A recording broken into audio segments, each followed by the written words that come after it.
So yan po ang ating update.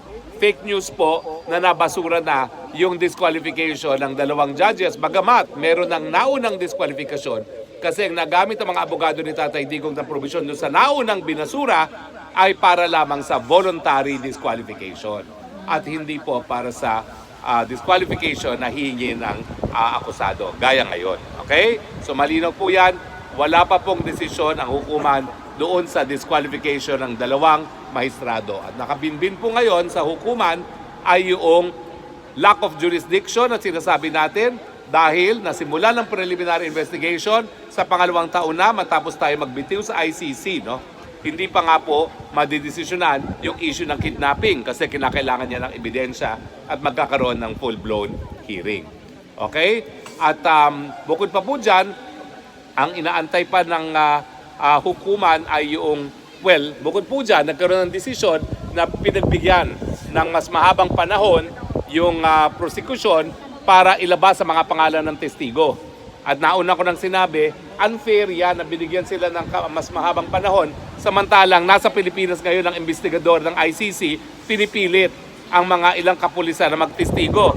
Ang sabi nila, kaya lang nila kailangan ng karagdagang panahon dahil kinakailangan daw ma-secure yung seguridad ng mga witnesses. Pero ang katotohanan, kaya kinakailangan nila ng mas mahabang panahon dahil wala pa silang mga testigo.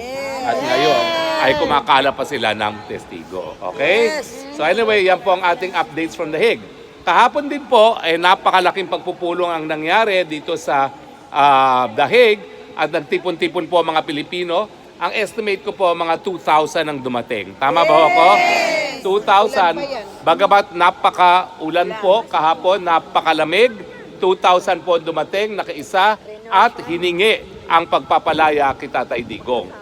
Ang ating mensahe, importante yung mga Pilipino dito sa Europa kasi silang mga European, dapat sila magkastigo sa kanilang gobyerno. Bakit hinahayaan yung ikulong ng mga Dutch sa isang Dutch na kulungan? Ang Pilipino na kinidnap para humarap sa ICC. Walang kulungan ng ICC kung hindi kulungan ng Dutch.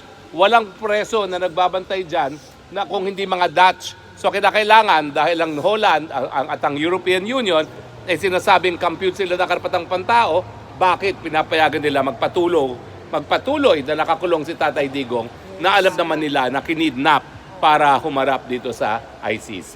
Yes. At ngayon, ang tanong natin, sino pa rin ang pinakamamahal na presidente ng